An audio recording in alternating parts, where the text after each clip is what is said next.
Invocando a proteção divina, declaro aberta esta sessão, Tribunal Regional Eleitoral de Mato Grosso, saudando os meus pares, ilustres representantes do Ministério Público, servidores e, em especial, os alunos de Direito da Universidade de Várzea Grande e da Univag, que hoje nos visitam e que nos sensibiliza com a presença de todos. Aqui coordenado pelo professor Lúcio Barbosa. Muito obrigado pelo comparecimento e pelo prestígio de tê-los aqui. E antes de passar a palavra ao Dr. Agamenon, diretor da escola, para saudá-los, eu vou consultar meus pares e apreciar a ata da última sessão. Não havendo nenhuma retificação a mesma, dou-a por aprovada. Passo, portanto, a palavra ao Dr. Agamenon, ilustre membro desta corte, para saudar os nossos visitantes. Obrigado, senhora presidente. Bom dia aos demais membros. Bom dia ao professor Lúcio e aos alunos da Univag. Como a nossa presidente mencionou, é sempre uma honra receber a visita, e não só de alunos de direito, mas como faz parte do projeto, a visita de alunos também de nível médio, no caso, nível superior aqui. É importante porque eu acho que quase vocês não devem ter na sua grade escolar matéria, o curso de Direito, pelo menos obrigatório, né, professor Lúcio? Direito eleitoral, né? Isso é uma deficiência que a gente constata em todas as faculdades de Direito hoje, praticamente não tem um curso de Direito eleitoral, e impossibilita que vocês, né, tenham o contato direto com uma matéria de suma importância que afeta diretamente a cidadania de todos nós. Permitir a discussão do direito eleitoral, ela possibilitaria que, a partir do instante que nós tivéssemos contatos direto e há mais tempo com essa matéria, entendesse o sistema eleitoral, como ele funciona, entendesse para que serve a justiça eleitoral, criada em 1930, no ano de 1930, com uma função bem específica, né? Ela, além de julgar processos eleitorais, processos de registro de candidatura, ela cuida de toda a organização do pleito eleitoral. O juiz eleitoral de primeiro grau é um juiz estadual, que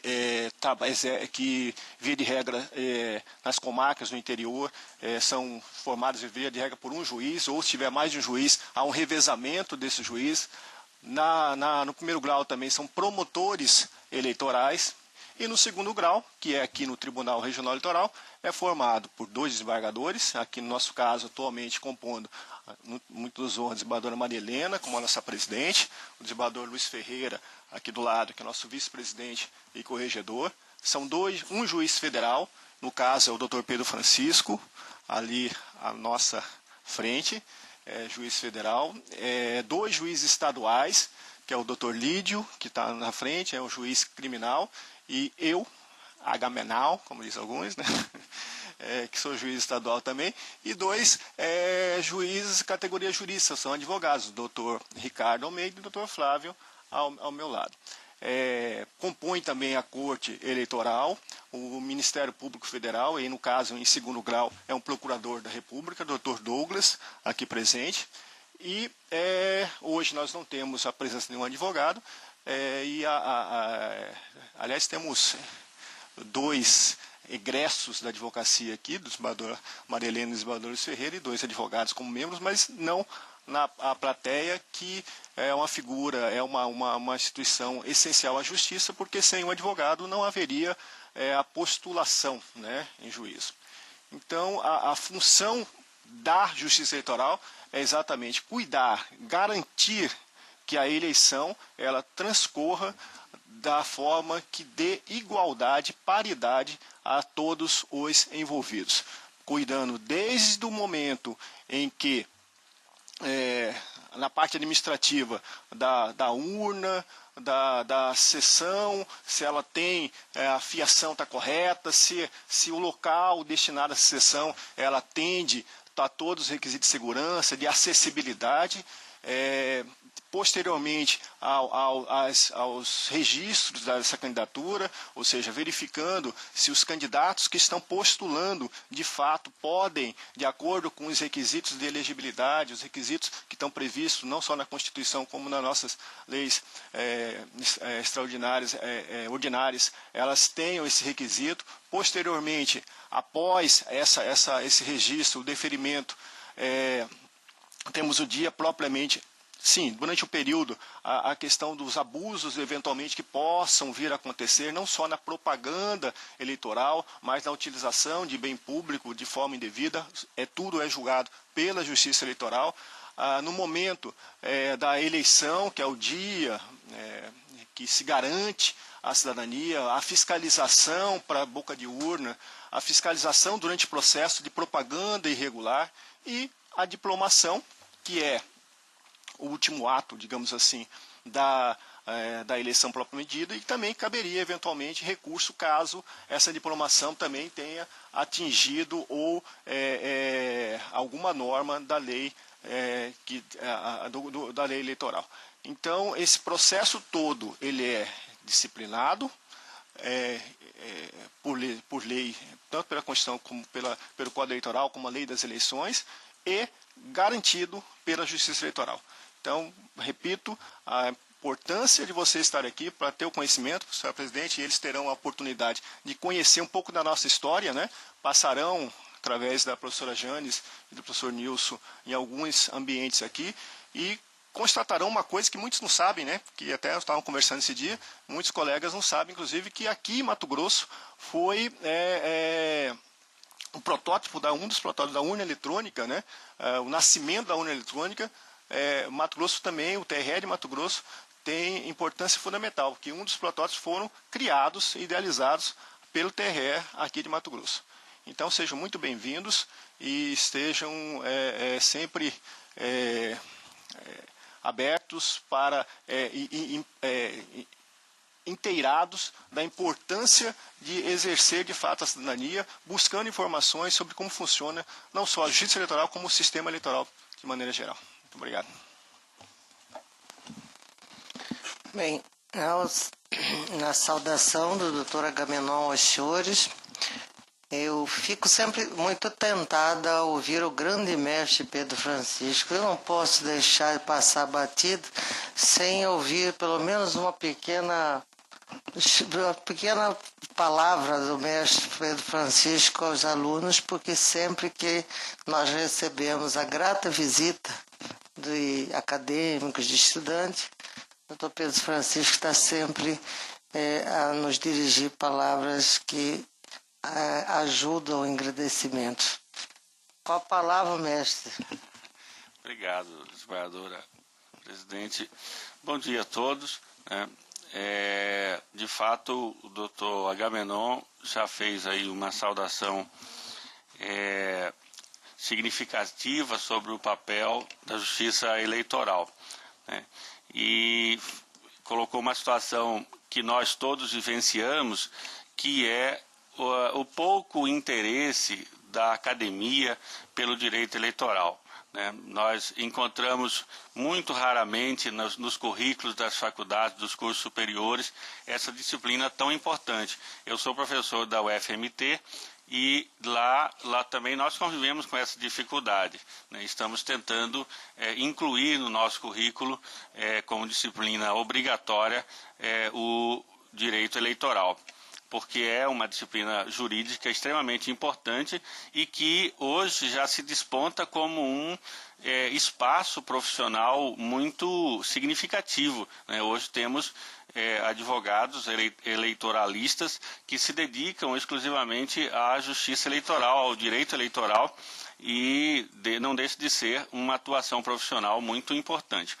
Como disse também o doutor Agamenon, A justiça eleitoral, as primeiras experiências que nós tivemos no direito eleitoral, e nós não tínhamos um órgão do Poder Judiciário como protagonista nesse papel, não exercia um papel de protagonista, né? As primeiras experiências com eleições no país eram dirigidas pelo próprio Poder Executivo, né? Através de um sistema denominado Sistema de Verificação de Poderes, que eram comissões parlamentares coordenadas pelo Executivo e que regia, né, e administrava todo o processo eleitoral. Isso, no popular, poderíamos dizer que é praticamente colocar a raposa para cuidar do galinheiro, né?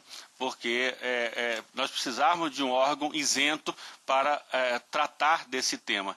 E esse sistema, então, como nós já sabemos e poderíamos prever, né, causou inúmeros transtornos para a verdade eleitoral. E vivemos momentos em que a eleição era uma verdadeira fraude, né, com um sistema que não garantia lisura no processo, não garantia a verdade eleitoral e não respeitava a vontade do eleitor.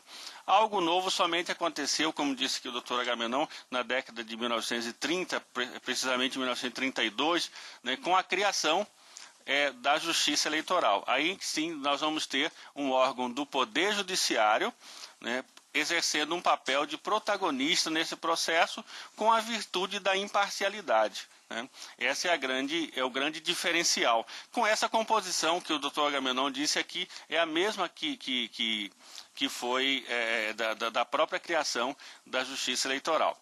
Nesse mesmo ano, de 1932, também foi garantido à mulher o direito de participação política. Então, toda essa história do direito eleitoral no Brasil é um processo gradual de garantia de direitos, né? E nós estamos evoluindo.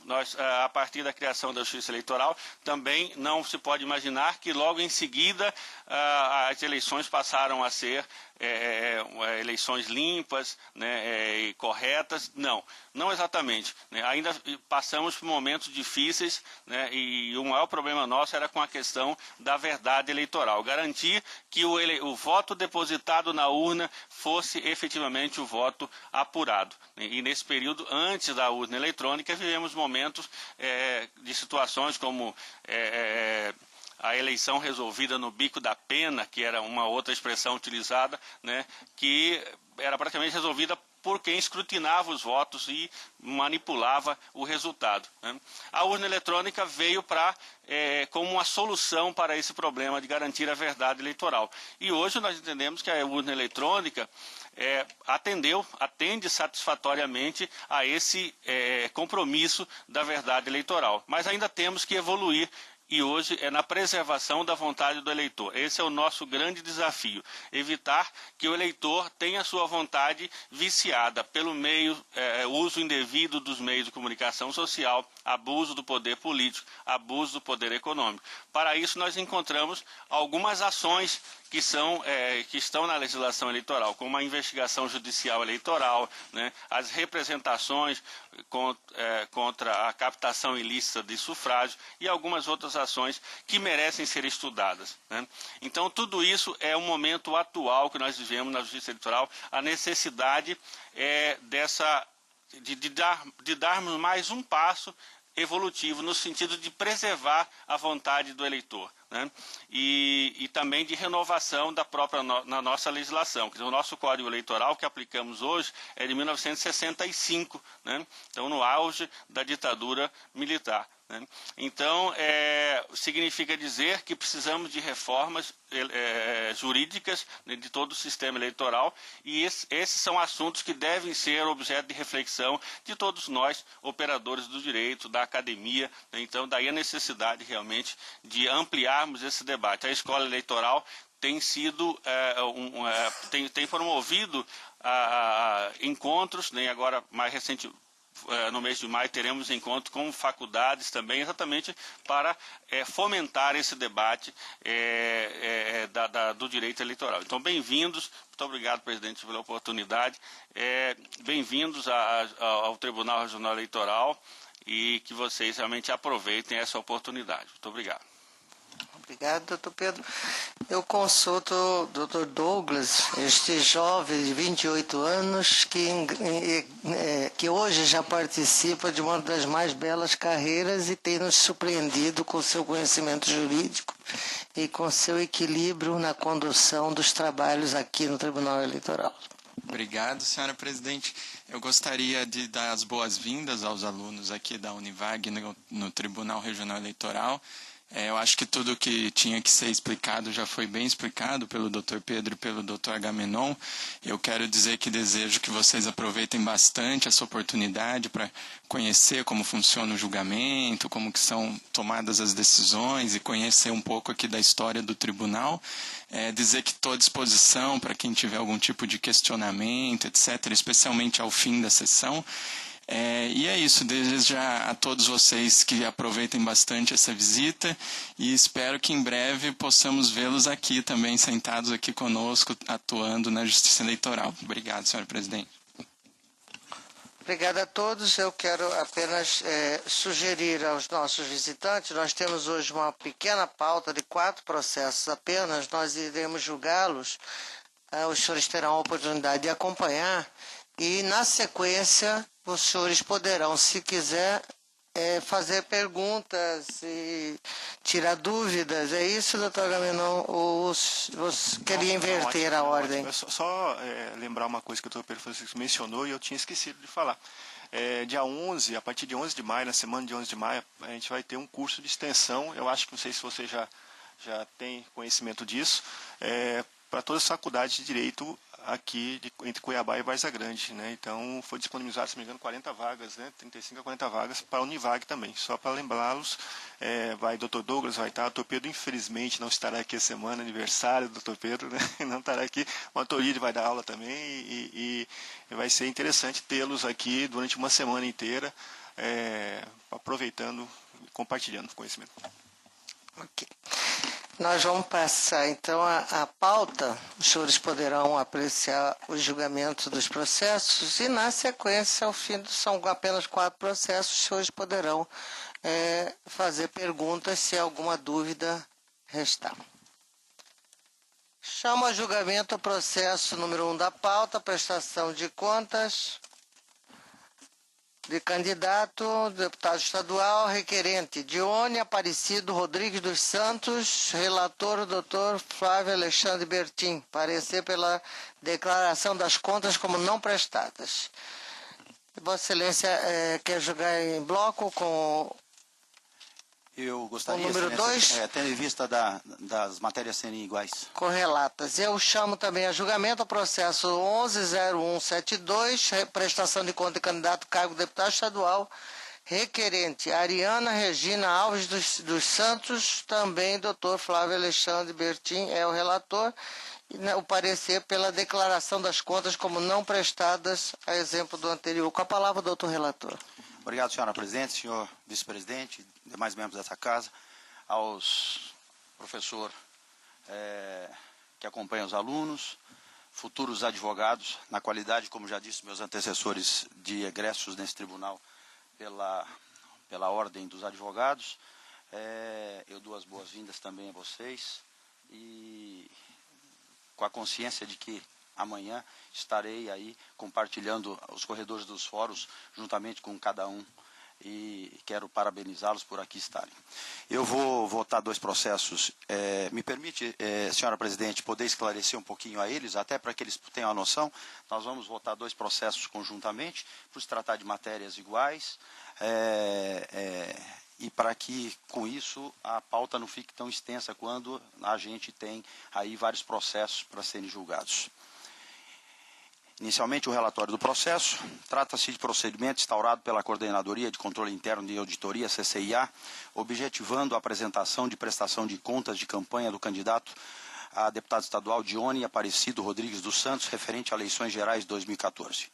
O candidato deixou de apresentar a prestação de contas de campanha e, mesmo devidamente notificado, as folhas 20, a fazê-lo, manteve-se inerte, transcorrendo em autos o prazo legal para a apresentação da movimentação financeira realizada durante a campanha eleitoral, conforme certidão de folhas 21. Em manifestação, adulta Procuradoria Regional Eleitoral de Folhas opina pela declaração de contas não prestadas. É o relatório, senhora presidente. Ouça a doutora Procuradoria. Senhora presidente, eu mantenho os pareceres em ambos os casos pela não prestação de contas. Devolvo a palavra ao eminente relator. Obrigado, senhora presidente. O caso é de declaração de não prestação de contas. Compulsando os autos, observa-se que, apesar do candidato ter sido regularmente notificado, deixou transcorrer em autos o prazo para a apresentação das suas contas de campanha. A norma constante da resolução do TSE número 23.406/2014, em seu artigo 38, dispõe: artigo 38. As prestações de contas finais de candidatos e de partidos políticos, incluídas as de seus respectivos comitês financeiros, deverão ser prestadas à Justiça Eleitoral até 4 de novembro de 2014. Lei 9.504/97, artigo 29.3. Parágrafo 3º. Findos os prazos fixados neste artigo, sem que as contas tenham sido prestadas, a Justiça Eleitoral notificará o prazo máximo de 5 dias, onde os partidos políticos e os candidatos, inclusive vice e suplentes, têm a obrigação de prestá-los no prazo de 72 horas, após que, permanecendo a omissão, serão elas julgadas como não prestadas. Lei 9.504/97, artigo 30, 4º. Por sua vez, o inciso 4º do artigo 30 da Lei 9.504/97 assim determina: a Justiça Eleitoral verificará a regularidade das contas de campanha, decidindo pela não prestação quando não apresentadas as contas após a notificação emitida pela Justiça Eleitoral, na qual constará a obrigação expressa de prestar as suas contas no prazo de 72 horas. Destaque nosso. Assim, a inobservância do prazo de 4 de novembro para a apresentação das contas de campanha do pleito de 2014, bem como daquele de 72 horas, que fora concedido para suprir a omissão do candidato, nos moldes do artigo acima transcrito, atrai o julgamento das contas como não prestadas. Com efeito, a omissão ora tratada impossibilita que esta Justiça especializada proceda à aferição da movimentação de campanha do candidato, o que constitui falta gravíssima, pois a prestação de contas de campanha eleitoral é um mecanismo de fiscalização e controle, que possui a nobre finalidade de regular e emprestar transparência às campanhas eleitorais, possibilitando a explicitação de possíveis condutas abusivas do poder econômico em campanhas eleitorais. Nesse sentido, trago o aresto desse egrégio Tribunal Regional Eleitoral do Distrito Federal. Peço vênia aos demais membros dessa casa e aos demais convidados para não ler.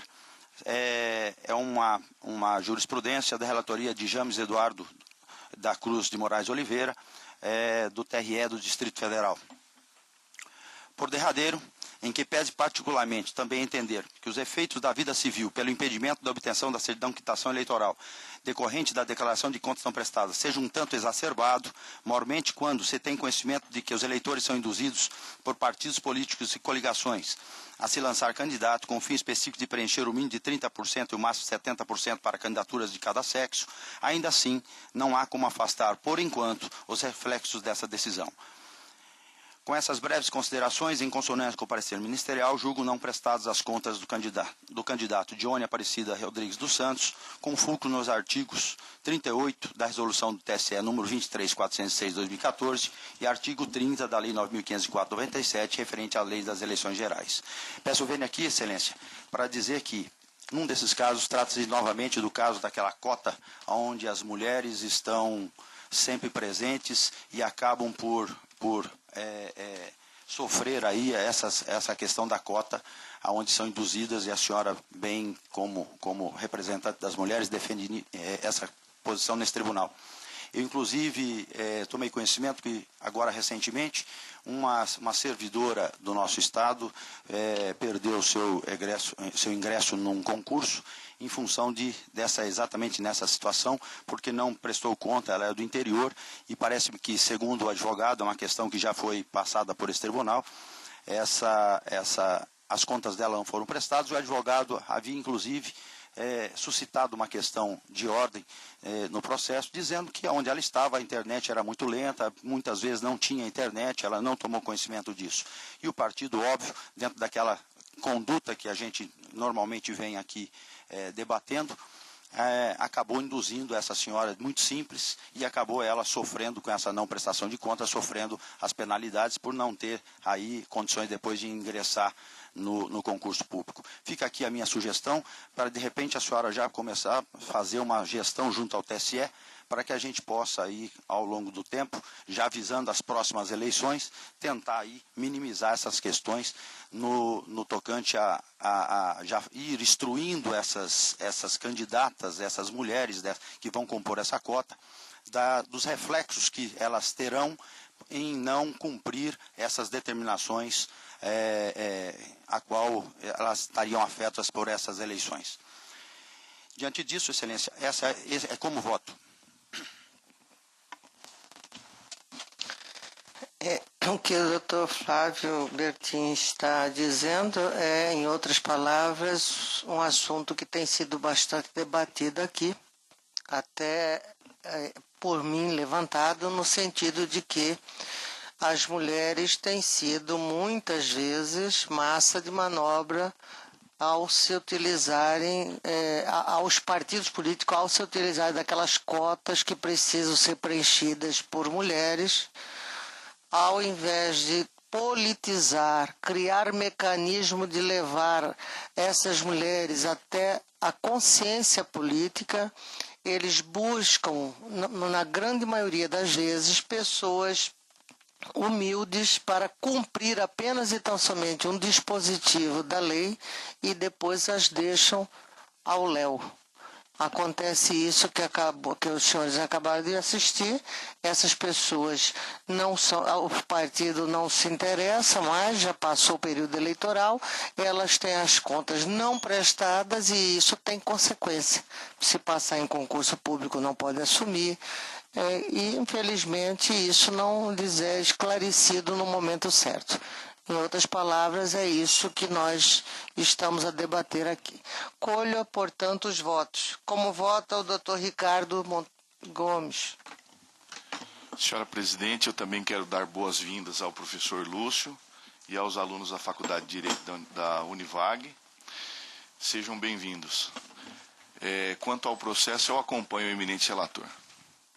Como vota o desembargador Luiz Ferreira? Senhora Presidente, eu também quero aproveitar a oportunidade para cumprimentar o professor Lúcio e seus alunos e dizer que é de fato uma satisfação ver essa sala repleta, né, de estudantes de Direito que, por certo, amanhã estarão aí da tribuna sustentando as diversas teses que serão construídas, exatamente porque já se dizia que o advogado é o autor da sentença. A petição inicial é o protótipo da sentença, é ele que cria a tese, ele que traz a tese e cabe ao judiciário apenas consolidá-las diante do fato concreto, né, em cima da legislação, a doutrina e a jurisprudência aplicável à espécie. Sejam todos muito bem-vindos. Em relação ao voto, além de ratificar as suas palavras no sentido de que as mulheres estão sendo utilizadas como massa de manobra apenas para cumprir aquele número mínimo, né, de que se diria a garantia de gênero, né? De fato, o Dr. Flávio tem razão no sentido de que Vossa Excelência, na condição de líder, né, das mulheres com capacidade de criar novas expectativas, encaminhar o TSE essa situação, principalmente aqui no Mato Grosso, né, porque nós estamos vendo isso aqui diuturnamente, no sentido de que as mulheres, né, são incluídas nessa relação e depois não sabe que tem que prestar conta e fica aí impedida de muitas vezes até tomar posse, como aconteceu no caso concreto posto pelo ilustre relator. Em relação ao voto, não tenho dúvida nenhuma votar com o autor do voto que nós estamos a discutir. Como vota o Dr. Pedro Francisco? Acompanho o eminente relator. Doutora Agamenon? Acompanho o eminente relator. Dr. Lídio? Também aproveito a oportunidade para dar boas-vindas aos alunos da Univag. Né? Minha irmã trabalha na Univag, no cerimonial Atelma, né? E gosto muito da faculdade. E com relação ao processo, eu não tenho dúvida em acompanhar o relator. Resultado: o tribunal, por unanimidade, declarou não prestadas as contas dos candidatos Dione Aparecido Rodrigues dos Santos e Ariana Regina Alves dos Santos, nos termos do voto do douto relator, em consonância com o parecer ministerial. Só voltando um pequeno trecho da fala do desembargador Luiz Ferreira e do doutor Bertin, eu acho aí pouco provável, talvez, que o Tribunal Superior Eleitoral possa interferir nisso, porque esbarraria, talvez, no princípio da igualdade. Estaríamos pleiteando uma prestação de contas diferenciada, talvez, às mulheres, o que me parece não ser muito em sintonia com a Constituição. Não sei, às vezes eu abordo algumas teses e fico olhando aqui para o meu mestre para ver se ele o que acha, mas me parece que talvez o grande mecanismo seria, como disse o doutor, o grande mestre Fábio Conde Comparado, não se acaba com desigualdade através de leis e de decretos, mas através de politização do povo e em busca de mostrar a essas mulheres que elas estão no mercado de trabalho, elas estão nas Forças Armadas, elas estão em qualquer setor da sociedade civil organizada e, como tal, elas precisam se inserir no contexto por inteiro. Talvez esse seja o caminho, a politização dessas mulheres. Pois não. Fazendo da fala do desembargador vice-presidente, a senhora é uma grande representante e que é ouvida. Então, o intuito da sugestão é que, para as próximas eleições, a senhora possa levar este problema à sociedade e ao levar este problema, informar que as consequências que isso tem dado a essas mulheres que são induzidas, eu acredito que induzidas, através do chamamento para cumprimento dessa cota, para apenas adentrar, e se tratam de pessoas geralmente simples, que não têm esse conhecimento, aonde ouvem um canto de sereia, onde os partidos acabam dizendo que vão suprir essa falha, vão cuidar do problema, e após as eleições acabam abandonando essa situação. Então, é mais ou menos isso realmente que a senhora está dizendo, essa politização e essas informações. O senhor está coberto de razão, é um alerta. Fazer um grito de alerta e isso já está sendo preparado no sentido de já determinei a assessoria para que faça um levantamento que vou apresentar à sociedade de quantas foram candidatas nas últimas eleições e quantas não prestaram contas. E por isso a vida delas vai ficar complicada daqui para frente. Pois não. Vou dar uma sugestão. Acho que o doutor Flávio, o doutor Ricardo poderiam levar a OAB. Eu creio que a OAB tem um núcleo de apoio à mulher, não é isso? Seria interessante que, de repente... Mas eu sou lá voz isolada. Eu já fui lá, mas sou voz isolada. Eles já nem me convidam mais, porque eles são a favor dessa cota, com a ideia de que isso vai minimizar a diferença de gênero, ao preconceito. Mas a ideia seria para que esse núcleo desse apoio jurídico a essas mulheres, a fim de que as contas pudessem ser prestadas, né? Então seria o apoio para cumprimento da norma e não para revogação dela. A Comissão de Direito Eleitoral. Você poderia estabelecer uma interlocução entre o próprio tribunal e a ordem dos advogados. E o setor das mulheres advogadas poder fazer coro com o tribunal no sentido de fazer esse alerta à sociedade. Né? Em verdade, de fato, o TSE não teria condição de tentar mudar a legislação de sorte a tratar os iguais de forma desiguais. O que realmente eu quis dizer, talvez não tivesse conseguido me exprimir, é isso que o Dr. Flávio esclareceu, que Vossa Excelência, como líder que né, tome mais essa bandeira, né, tantas quantas já carregou, no sentido de fazer com que as mulheres nas próximas eleições, principalmente essas eleições municipais, que por certo haverá um grande número de mulheres nessas situações, para que não aconteça, nós nos reunimos aí em 2018 e a julgar essas situações. E o doutor Francisco foi claro, a OAB pode mesmo, e nós vamos encaminhar, já que nós somos de lá, vai a senhora pelo lado feminino, vou eu pelo lado masculino, e vamos fazer uma dupla de 2 lá na OAB.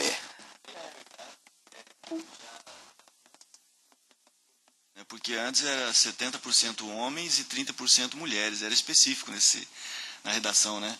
Aí agora não, 70% para um sexo e 30% para outro, quer dizer, achando que pode ser que vai ficar 70% mulher e 30% homem, né? Ou seja, jamais vai acontecer isso. Mas aí garante-se, né, a igualdade de direitos, né? O desembargador Luiz Ferreira está coberto de razão, e essa bandeira já está defraudada há tanto tempo que ela já está bastante poída. E pouca ressonância eu tenho encontrado nos nichos onde estão essas pessoas que a gente pensa que vai encontrar eco, ressonância. Dessa ideia, já que às vezes em algumas instituições, no caso mais específico da OAB, ela não ouve ou não está ouvindo nesse caso, né? Podia nascer daqui mesmo ou através da própria escola, no seminário, que a senhora mesmo falou, já está fazendo levantamento, de chamar a várias outras instituições através ou da presidência ou na própria escola mesmo, um dia de debate sobre isso, e daí nascer esse movimento, alguma coisa, pensar em alguma coisa nesse sentido.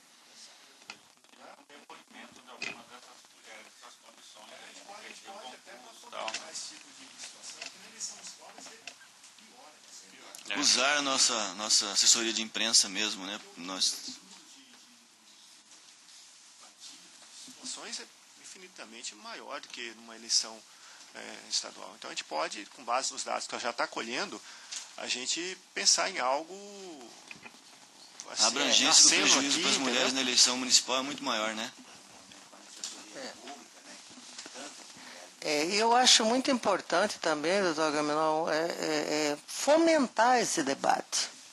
Porque aquele que diz que não muda de ideia é infeliz. Porque alguém pode me convencer que eu estou errado. 2 assuntos que eu gostaria muito de debater. Um é este, da cota.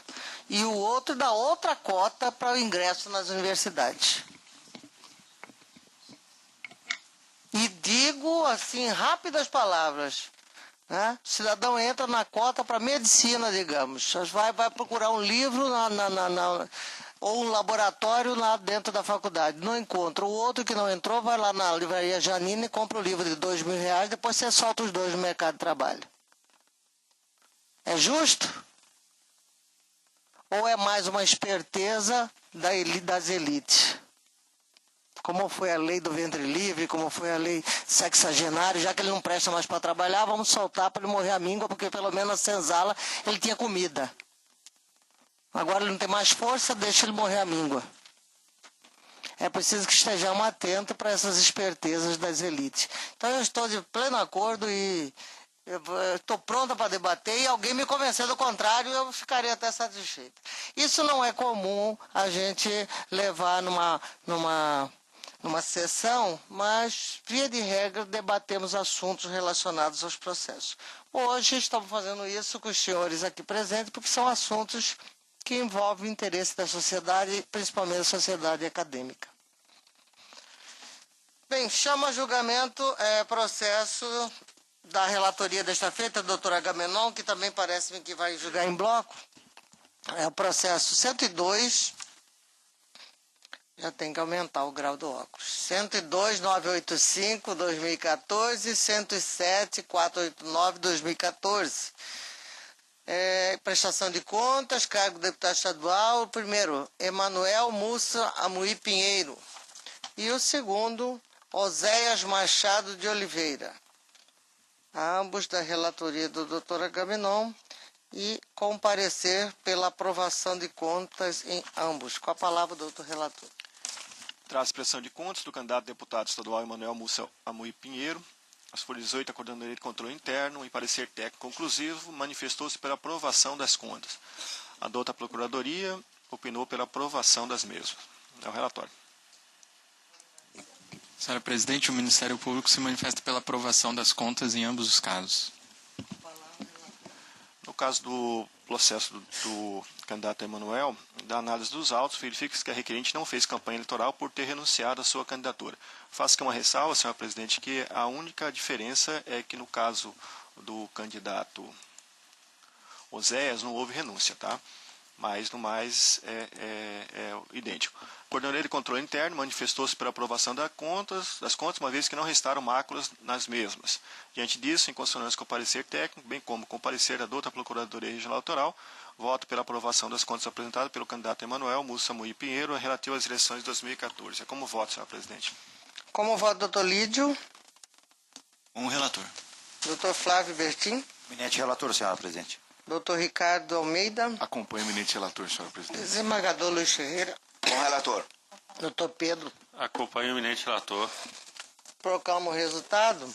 Tribunal, por unanimidade, nos termos do voto do doutor relator, em consonância com o parecer, aprovou as contas dos candidatos.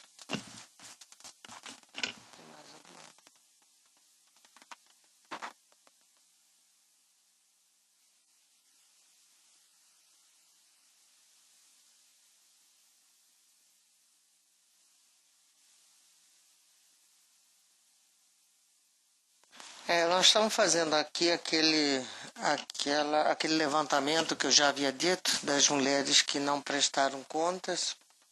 Por hora, quase 60% a mais que os homens. Homens que não prestaram contas, até então, 6,25% nas últimas campanhas.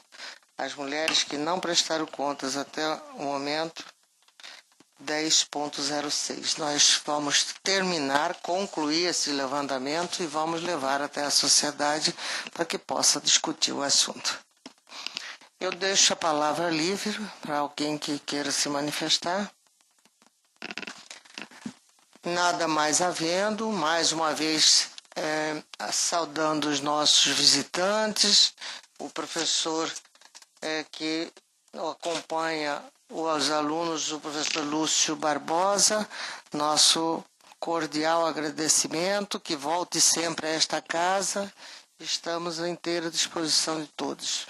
Muito obrigado pela visita, está encerrada a presente sessão.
Que são usadas para compor uma cota, fica o Deus dará. E a responsabilidade dos partidos? Onde que está? Ao professor.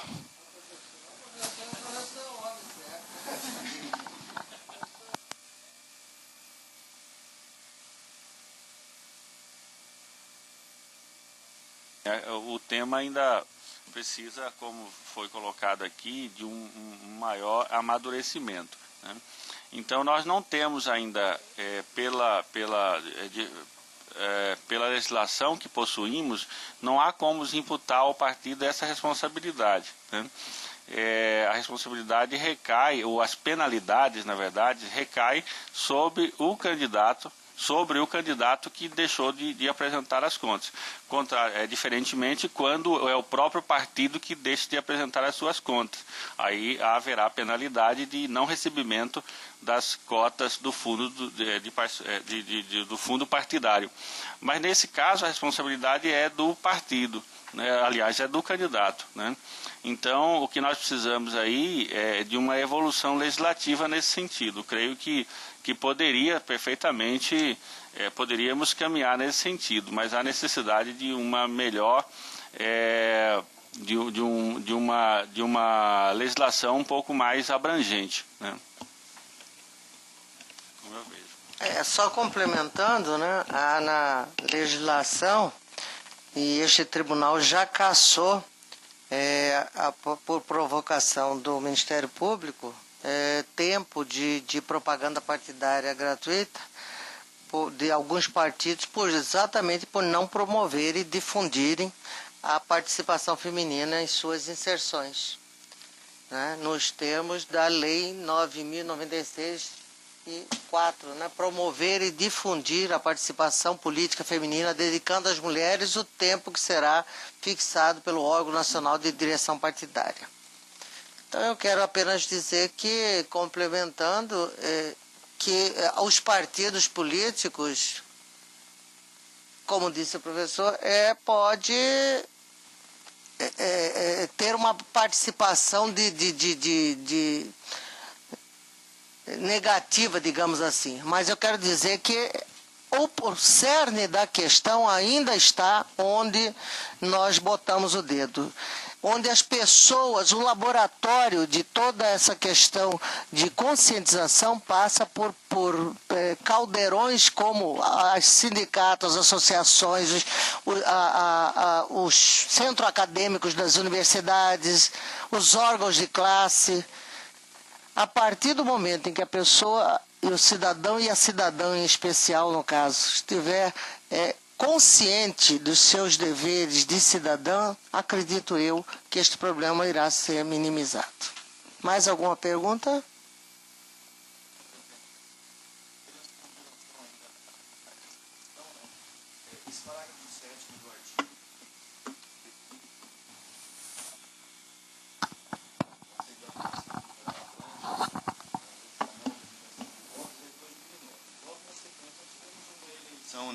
Em 2010, e nós não vimos muita discussão, aliás, eu não vi nenhuma discussão, né, a respeito disso. Aí nós tivemos uma eleição agora estadual, e conforme o doutor Agamenon mesmo disse, nós vamos perceber isso mais na eleição municipal, onde a abrangência, né, de convocação é mais em sede municipal, né.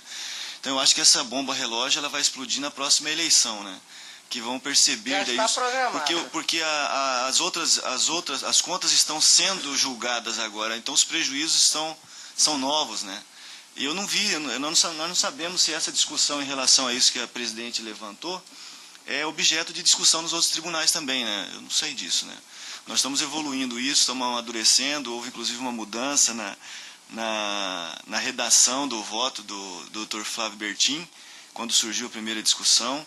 E a gente está amadurecendo isso e conforme o doutor falou, né, o doutor Pedro falou, depende de alteração legislativa, mas a gente pode sim fomentar o debate, como já começou já aqui em Mato Grosso, né? É isso.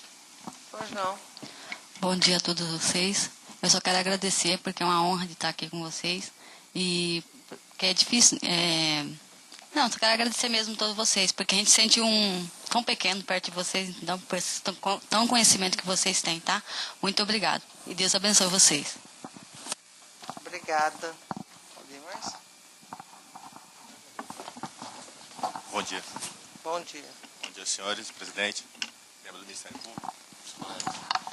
Retornando somente ao assunto que o colega levantou, causa uma certa estranheza que a vaga é do partido e a prestação de conta é do candidato. Fica no ar apenas esse grifo, né? Porque parece que a parte boa, o partido fica com ela. E quando acontece o problema é da pessoa que foi levada a isso. É apenas um grifo. Obrigado. Alguém mais? Dr. Flávio Bertin, quer fazer alguma...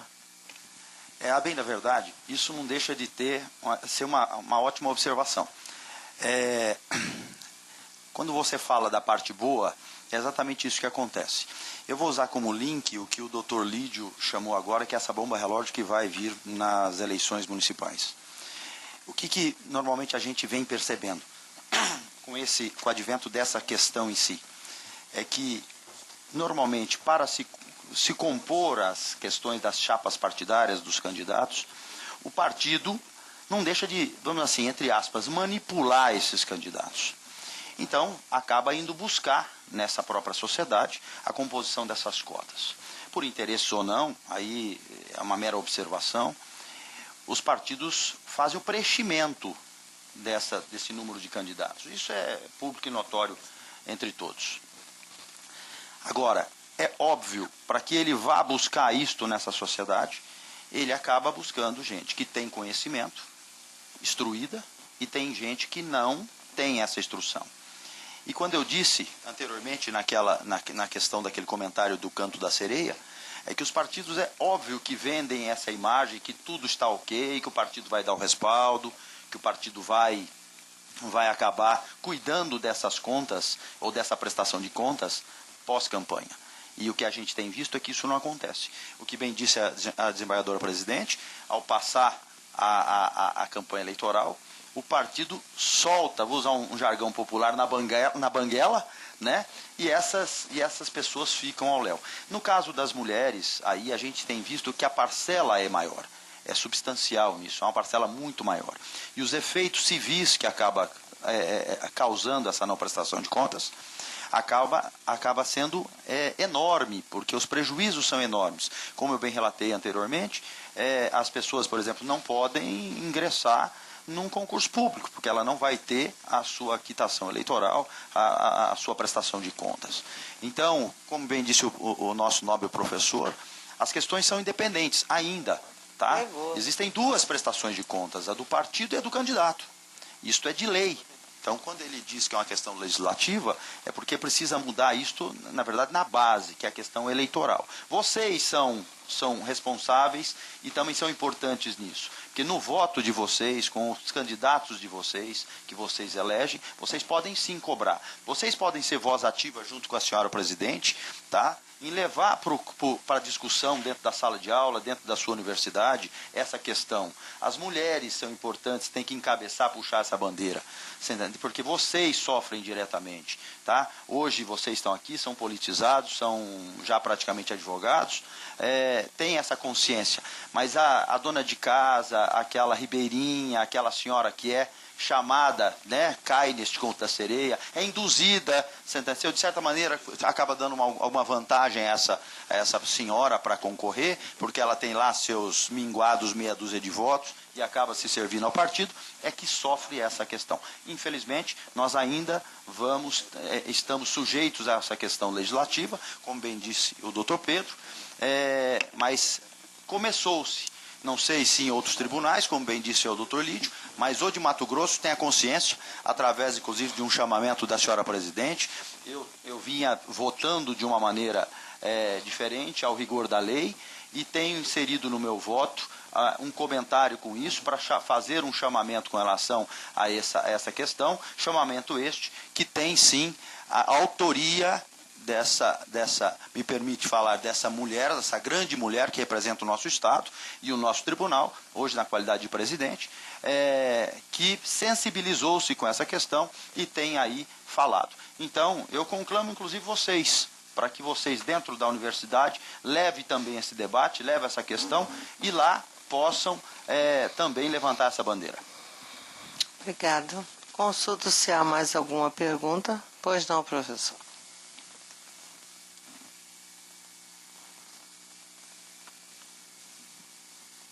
Excelentíssima senhora presidente, Maria Helena Povas, na pessoa de quem eu cumprimento os demais componentes deste tribunal, eu quero especialmente agradecer a receptividade que tivemos aqui. Não só a minha pessoa, como dos nossos acadêmicos, e é o que enriquece a função do professor, que é o que faz o elo entre a sociedade, através dos acadêmicos, e o poder constituído, o poder máximo neste momento, neste regional, de julgar o destino das pessoas. Isso é muito importante.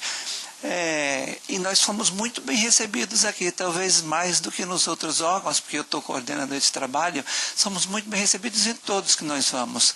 Mas aqui parece que houve algo mais, algo diferente, uma manifestação de todos. Então, quero te agradecer e parabenizar pela longa história da sua vida. Não sei se lembra, mas em 1990 eu tive a grata satisfação de te receber no meu escritório lá em Primavera do Leste. Se lembra? Foi muito bom, muito gostoso. E toda a sua história é uma história muito bonita para ser seguida por todos nós. Tá? Agora, para finalizar, eu gostaria de dirigir uma pergunta exclusivamente ao representante do Ministério Público. É competência da Justiça Eleitoral julgar a gastança das despesas eleitorais, gastança sem sentido pejorativo nenhum. Tá? A competência desta casa, dessa justiça, fazer esse julgamento.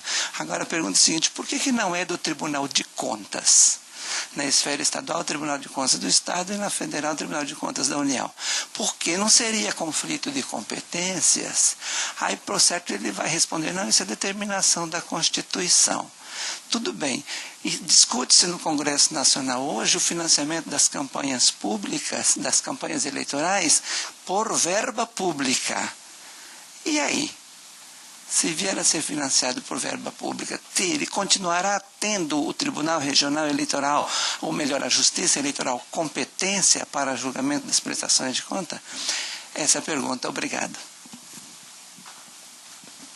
Bom, é uma questão bastante interessante, realmente. O que nós vemos hoje, por exemplo, despesas que os partidos realizam com recursos do fundo partidário, que também tem origem pública, e que são julgadas pela Justiça Eleitoral.